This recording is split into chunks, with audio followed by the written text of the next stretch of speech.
Hi, I'm Silvia. And I'm Armando. And we are Mondovia. And little known fact, or not a widely known fact, but Mondo and I have some experience in podcasting. You edit a podcast, a physical therapy podcast?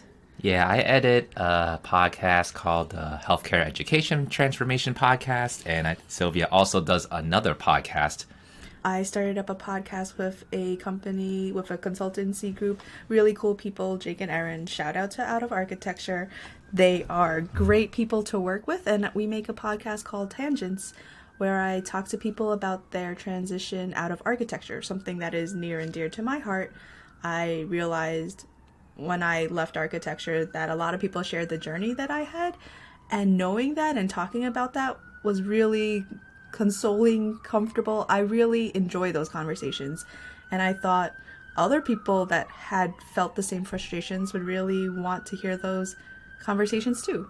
I wanted to bring that. I found a great group of people to bring that forward with, and we are on season 3 of a podcast that I really enjoy doing in my spare time. It's not really my spare time. I really enjoy creating tangents and working on that. So we had a lot of experience with podcasting. This morning, I was publishing an episode. Mondo was editing an episode, like before we started our workday. And I was like, look at us, like we're in our little podcast studio. Yeah. I mean, I think we both got into the podcasting because I feel like it lends us into being into more conversations, either sharing that about things that we enjoy. For me, it's physical therapy. For Sylvia, it's about architecture. But just being part of more conversations, helping people bring more conversations into the world that they might not have known previously. And I feel that opens up a lot more opportunities because that's why we have conversations, just to be like sharing things we know, sharing things we did not know existed, and just making that much more available. And then we're both like, or more specifically, Sylvia, she's like, we're both editing a podcast. Why don't we have a podcast of our own? And that's where we are right now. Mondo needs to make more content. And I was like, well, that's part of the reason why people have podcasts, right? To reach people, like you said, and to make content, because you could cut it up for content. And I was like, well, if you need content, and we have these conversations that we think are awesome because we keep telling ourselves, why did we not know these things earlier? Like, why are we such dum-dums that we did not know how to do logical things that help us live the life we want and take care of ourselves, and we don't do these things because we didn't know about these things. This is the thought that we've had many times before, that if we were to have a podcast, it would either be called Slothy Hands or Hard Easy Things. Yeah, I actually started, Slothy Hands, like, just because I think when we first started dating, she always called me a sloth, and it just so happened, too, that my spirit animal, based on a BuzzFeed quiz. On a BuzzFeed quiz, happened to be a sloth, and I think that's very true to me, and just, we also have a lot of sloth things in our house. If people know Mondo, like, sloth is kind of like going slow, not being bothered. I think many people have embraced it, but I think Mondo also embraces it. I was a sloth before it was cool to be a sloth, I think. And since then, we've just accumulated a lot of sloths as like little gifts to each other. But we digress. This is Hard Easy Things. Yeah, I actually started this up last year when I looked at when I last published an episode, which was coincidentally actually almost a year ago. On what? What do you mean? Published an episode on what? The Hard Easy Things podcast. We already have it? I have 2 episodes up on there. Anyways, clearly news to Sylvia. Anyways. I didn't even know that happened. I had made 2 episodes a year ago, and clearly I dropped off from there. So now we're restarting that in essence. But the essence... Season 2. Yes, Season 2 with a new co-host. Or Season 1, like you launched the teaser episodes. Yeah, sure. But I've always mentioned it to Sylvia, where it was like, a lot of the things that we want to do are super easy. They sound super easy. They are logically reasonably easy. Like, brush your teeth every day. Brush your teeth, work out consistently. Drink water. Go to sleep early. Take a walk. Like, be out in sunlight, go to sleep when there is no sun, or eat healthy, eat your fruits, eat your veggies, eat some fish, don't eat too much candy, don't eat too much all these other things. Okay, some of those are not, I think are a little outside. They're not quite hard, easy things. All right, fine. Hard, easy things are like, I don't know. Yeah, okay, we'll get into it. All right, but generally, it's like a lot of the things that push us towards where we want to be sound pretty easy, but actually it's super hard to actually put into practice all the time. And it's not just like, I mentioned that nutrition things just because I'm part of PT and physical therapy and fitness world, but even in just like general life stuff, right? Like a lot of the things that, I can't really think of an example right now, but generally it's like a lot of things that make our lives super easy sound super easy, but then they're just really hard to put into place. And that's where like hard, easy things came from, where it's the easy things are super hard to basically do. Yeah, we can go on and on, but I think like also we just discovered so many things that we were always like, why didn't we know this earlier? Like, and honestly, I don't know where we would have found out because people don't talk about these things, right? Which is why, I guess that's part of the reason why if we were to share more about ourselves, create content, it'd be about these things that we find important, valuable, and that everyone should know. Yeah, I feel like fiscal responsibility is a big one, right? Everyone's like, we should teach kids this. Yeah, like fiscal literacy, just knowing how to adult, I feel like is like we kind of just stumble upon it, and then like I'm almost 40, like, and I'm still learning how to like take care of myself, barely even, and it's like, why weren't these like easy little things that should have been taught or I should have known a lot earlier? Why didn't I know them earlier? And just having more conversations so that people who listen to this can just like pick something up so that they can bring into their life. Mm-hmm. So I guess if this was to be a first episode of something, what is one of the favorite things that you know of that you either you wish you knew earlier or you just like want to shout from the rooftops because it's so awesome and amazing? I think as I've gotten older, one of the things I've tried to embrace a lot more is just like my unique self, and like just kind of, I've heard this on like other podcasts where like a spread your geek flag or show what your uniqueness is, or like just no, yeah, okay, let your freak flag fly. Yeah, let your freak flag fly, but basically like just embrace who you are and like kind of do your thing rather than try and conform and like don't ruffle any feathers, kind of be part of the group. But I think there's, as I found out more, or just been getting more into my own skin, just being yourself, and the people who love you, the people who know you, the people who resonate with you will resonate a lot more with you than me just being part of the shapeless mass. So I feel like just sharing more of myself personally and what I like to do, what I don't like to do, or what you like to do is like a big thing that I'm trying to embrace a lot more. And wearing your nacho covered pants, like nacho face pants, is an example of you just doing your thing, your fleecy pants. Yeah, like when I first met Silvia, I guess she thought I was cool in that sense, but whatever, right? But then as like we've gotten to know each other, she's like, where the hell did you get these like fleece pants that are super comfy, that are super cozy, and then just kind of embodied that part of me. And like, even if you followed me in anywhere, you've probably noticed like I work out a lot of times in these fleece pants. Because you're already wearing them. I'm already wearing them. I'm not changing out of them to get a workout, because I guess some people do that, but I did not like to do that for my videos because... You're no fuss. No fuss, no muss, super basic, and just keep it simple. And if I like working on my fleece pants, that's what I'm going to do. And I think that's like just one of those little unique things that, let people know about it. Because fleece pants are super comfy, and more people should know about them. It's a very endearing part of Mondo's personality. Mm-hmm. Is there something that you like, that's one thing that you would want to share with people, I guess? I have I have three, and they're important to me for different ways. One of them is that we like investing in practices or like setting up systems that enable you to do the things you want. Like if you want to have something, set it up so that you follow a system to achieve it. And in a very small way, that is that I purchased a chapstick that I like and I've put it everywhere. It's in the car, it's in my daily bag, it's in my like school bag, it's on your desk.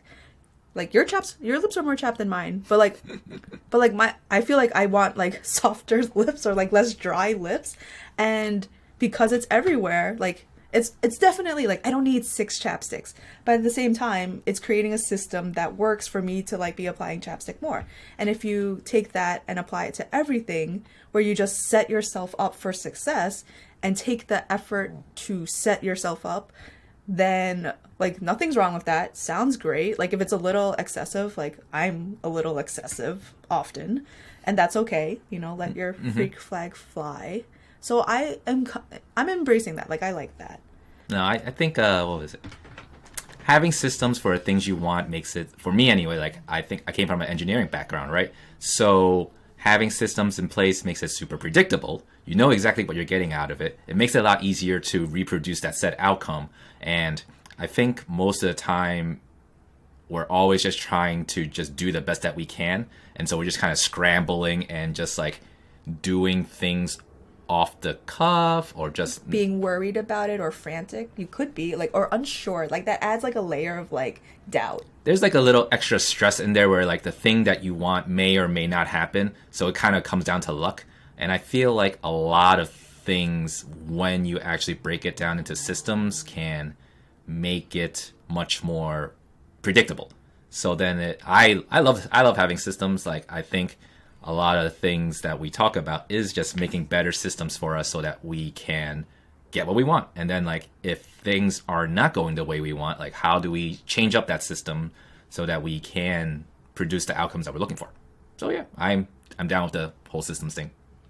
One thing I'll add to this whole like hard easy thing is another thing that we say to each other is that choose your hard. And I think that relates to hard easy things. Why don't you explain? I feel like choose your heart is I think I've been saying this a lot more recently. Have you? Maybe not recently, but it comes up to time, and I think I've probably taken that on a little more than you have. Explain it. Okay. So I feel like when we say choose your heart, I refer to it as you are living in your current existence, right? You are probably going through things that are going to be hard. Maybe it's really hard to ask for a raise at work, right? So like, okay, that's a hard thing to do. And then the new hard thing would be to actually ask for the raise. And you have either one outcome where you know you're not going to get a raise unless you ask for it, and the other one where you actually have to do the thing in order to get your raise. So it's like both things are hard. So which hard are you going to choose in order to get the outcome that you're looking for? And I think most people don't think of it that way and kind of get stuck in their own heads and be just much more about the existing, like, oh, it's too hard to ask for the raise, I'm not going to do it. I'm going to stay where I am and not do anything about it.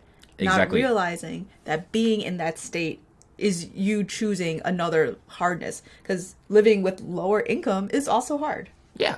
And I think that really sticks to just talking about how most people like being cozy. Most people like being comfy. Not realizing the hardness associated with that.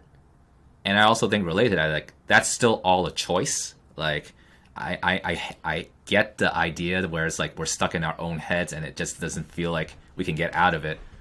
And I think I personally am really trying to think that everything is a choice, whether you choose to stay stuck somewhere or whether you choose to go somewhere else that you might not know where it is. Like, I think that's why we started doing a lot more side things that were very tangential to what we do, because one, we don't know where it goes, but two, is more in line with what we're looking to do, and we know what our existing outcomes are going to go towards, like our almost certain future if we did not do these things.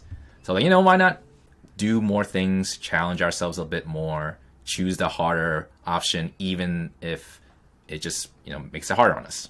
And I will also say that it sounds like we're saying we know our shit or have it together, but no, it's quite the opposite. We say these things to each other because we're not doing them. Yeah. And we're reminding each other that I don't want to work out today, or I don't want to like do the work I'm supposed to do, or like, because we like, you want to become a physical trainer. You want to become a physical therapist who can operate on your own schedule. Yeah. That takes building a brand, and that takes work that is hard. And Yeah. some days you don't want to do that work, but not bringing in income. Is this like getting into the weeds? Maybe. Well, no, we can cut it if we need to. No, it's fine. I think part of it is also like almost a big thing that I really believe is like almost all of us knows exactly what it is that we need to do. It's very easy. It sounds simple, but we're not doing it. And for me, like Sylvia was saying, like I should be building a brand, or I should be like talking to more people. I should be trying to get more clients, and all these things that can help me create a much better business in the long term. But I'm not doing it. And I don't know everything. I still gotta work through my shit, and that's okay. But I think it's like back to like choosing your heart. It's hard for me to want to do these things now, but it's also hard to not live with any income. So it's like, which heart am I going to go with here? And we need to keep reminding ourselves and motivating ourselves and pushing ourselves to choose the heart that gets us to our goals. Yeah. So again, it's not that we're saying that we know everything. We actually know all these things, but we're not doing it either. So it's like, why not just make a podcast and talk about these things too? Because it's like, if we're having these thoughts, someone else in the world is going to have these thoughts, and maybe it'll push them to start doing stuff too. Yeah. And sorry to air out or put you on the spot like that. I have my own stuff that I need to work on too, plenty. And like, I am more stressed than I need to be, more busy than I need to be. I probably have to say no to things. I don't know. We're all just trying our best here. Yeah. And this is just another way to do our best. Yeah. So I have 2 more things, and I'm starting to forget one of them. But another thing is something that I think it's related, but I got it from your sister and brother-in-law when we spent time living with them. How like, they take the steps they need to like create the outcome they want. Mm-hmm. And I think like, I learned how to load a dishwasher really well from living with them. And I think it's like we were in this like crazy situation for a summer, and like where we were like a lot of different things were happening, and like I really relied on systems, communication, being clear, being flexible. Like, so like I guess life just gets crazy a lot of times, but you just keep moving through it, and then sometimes you buy stuff to help keep these systems going. Mm-hmm. And just working with you got. So it's like, I think it's related to making those systems, but it also showed me how important they can be. And then just like, why wouldn't you take the steps to create an outcome or future that you want? Like, my house is messy. Like, your sister worked at Container Store, so like there were a lot of labeling, like command strips, but everything was easy to do, and we got a lot of people like on the same page very quickly, like when we were trying to run a household together. Mm-hmm. So I really appreciate that. I think that was like a little like it kind of like changed. We like definitely became more adults after that. Yeah, I feel like one simple thing I feel like I took from that trip was also like just a simple idea of putting like things with like things. And I'm like, It's such a silly, easy thing to do, where it's like, oh, you don't know where your tools are? Go to your section where all the tools are, and one of your tools should be there rather than being in this random drawer, random closet, and stuff like that. And it's related again back to like just having those systems to be like knowing where things are, knowing that, oh, if I need something, it'll go right here, let's just say, for organization purposes. And I use Amazon way too much, but I also, like, if I need to do something, I've probably taken it too far because I have a lot of like undone projects, but if I need to do something, like, I will get the stuff I need to do it, or like I might already have them, and I can just create things, which is also speaking to like the architecture background in me. Like, I have an idea and I can bring it to life because you just take the materials, you execute the idea, you get whoever you need to on board, and then you have a podcast that you created. So I think systems, acting on it, being ready to jump on opportunities by having things you need in your life, a lot of this sets you up for success. Yeah. Or it sets you up to have the life you want, which is, I think, at its core, like one of the things we're both about. Part of it related to, like, just having the life that you want, I think is probably one of our bigger themes, because I feel that I switched careers so that we can have more of a flexible life, Well, I had to build it up to it. But, gotta do the work. That's the reason why you switch careers? One, I did not want to get stuck in the office all the time, and that was exactly what was happening in my old job, where pay is fine, work is fine, but it's just mindless, boring work, and going up to an office every single day and not challenging myself was not something that really resonated. And I think you've also pushed me to want to do something a little more aligned with you. Yeah, and I think that's probably one of those, like, I would say, simple things that were like, oh, if your situation isn't what you want, then get out of your situation. But I think I've heard lots of people say, like, oh, I could never do what you do, like go back to school, quit your job, and things like that. It was easier than staying, right? I would say it was definitely easier than staying. Like, it's like choose your heart, right? Like, I could have been fine having a job, pays the bills, probably would not have challenged me at all. My brain probably would have melted over time. And that could have been fine, but I probably would have maybe regretted it. Or I go back to school, go back to grad school for another 3 years, take prereqs for another 2 years, and then graduate with a new degree, new career, starting brand new, fresh in the career that I was never part of. But, again, it's like choose your heart, find the thing that you are wanting to change for yourself and go from there, right? I actually really like that, because what it makes me think of is we ourselves, like if you relate it to health, the challenge, like working out is hard. I don't want to do it, but you kind of do feel good after it. And like your body, pushing it a little, getting a little out of breath, getting a little bit sweaty, like you feel better after it. And then you feel a little more capable the next day. That sense of accomplishment, like when your clients are able to do stuff and they're like, hey, that wasn't so bad. And they feel good about that. And it's like sometimes, so like the students that I teach, when they kind of give me a quick like response to my questions, right? And I'm like, no, think a little, like how can you push your concepts a little further and make them more involved and deep? And I'm like, when you can see their brains or their gears turning and then like they get excited and like get an idea and get sparked by it, it's challenging to push an idea further in architecture school. Everything I feel is challenging, but like when you get it, that excitement you get from that, when like things start clicking together and you realize like what else you can do, the potential in there in all different ways, when you keep getting further, you through growth, through challenge, it's actually like a really nice feeling. I definitely agree with that too, just because like when I'm working with my clients, right, it's hard to fit working out in their busy parenting life, right?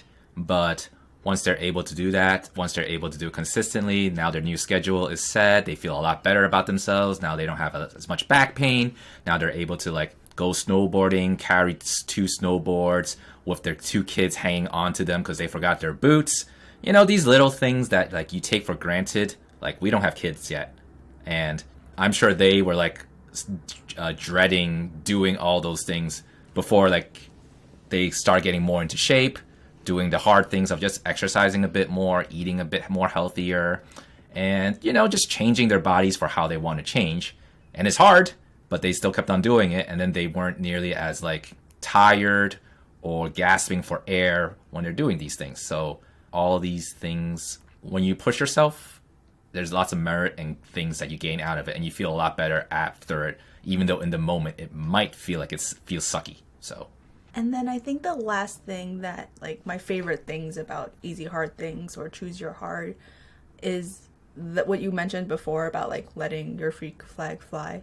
I wonder if there's a better way for us to keep referring to that.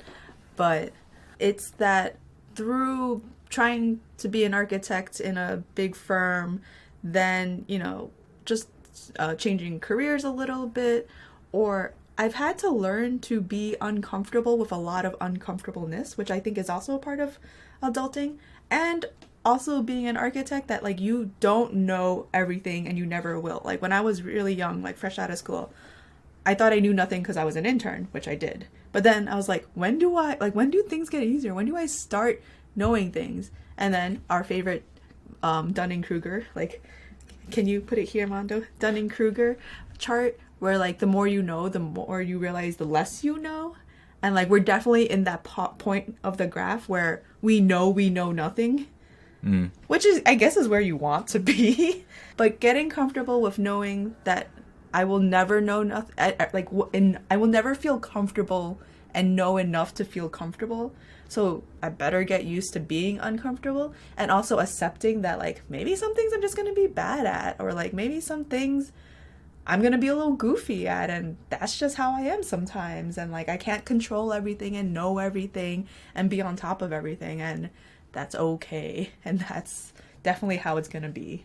Yeah, you brought up just never feeling like you know enough, and I feel that I have a huge imposter syndrome. Like, I think I've brought this up multiple times, like even before I started going back to PT school, where it's like, who am I to want to change careers and get back to trying to help people, like either work out, get fit, be out of pain. And even now, I always have that feeling that, like, I need to learn more, I need to do better, I need to just be good. But I also realize that, like, I'll always have this feeling, and at the same time, these are just like my own personal feelings. It actually doesn't reflect like possibly reality. Like, where some clients have been like, you've done a good job. Like, hey, that's cool. Okay. Well, because I say that because, like, with my students, I'll be like, they should never take anything I say for like gospel, because, or like, they should question everything I say. And if they can prove me wrong with their research and their explorations and experiments, then, like, yes, they have done their job. Like, they kind of create their own reasonings and logics and systems and rules. And so they can do whatever they want as long as they can prove it. But this is in a very like design studio kind of context. So, if someone believes what they do and is not open to outside thought, then yeah, like, maybe we shouldn't take what they say, so seriously, and we should always come from our own point of view. But why did you I brought up Dunning-Kruger. Then I brought up imposter syndrome. Because imposter syndrome, because you were saying you should always have a healthy level of doubt about yourself, because if you don't, then like... Yeah, I don't know where I kind of led with that thought, but, that's fine. I think... Okay. Still working out kinks on this podcast. It's all good. So so those are my favorite things, and I think actually this conversation does capture what it's about and what we love, and we'll just think of great examples to share of things we love, hard, easy things. I have tons of things that I've, like, not life hacks, but like, I tell every time someone wants like a tip to share, because like for my main job later, they'll be like, oh, we need to like make some content to share showcasing our app, and then I'll be like, oh, I got lots of tips. One of them is green tape. I love green tape. Like, if you ask me to talk about green tape, or like you want like cool stuff to share, I will always bring up green tape. So that will come up on the next episode. Like, we'll share things that we think are interesting, things we wish we knew, things we learned, all really cool things, I think.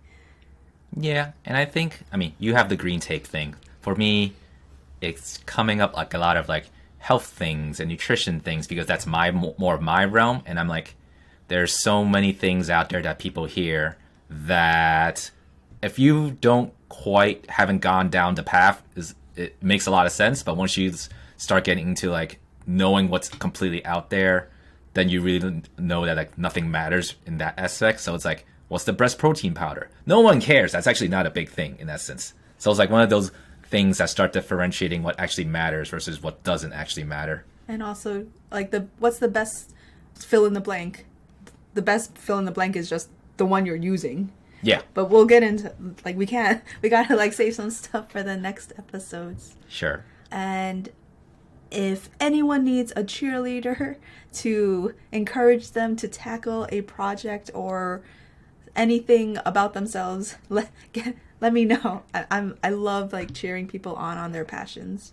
And for me, if anyone needs a little help with getting their body to where they need to get to, that's me. I've been that's why I kind of dived down this path of just wanting to help people move better, feel better, and just get to where they are, so that by the time I'm old and in my 90s, all my friends and family are still around with me. So yeah, we'll get into all of that. That sounds kind of cool. Cool. So I think that's a wrap. Yeah. Okay, cool.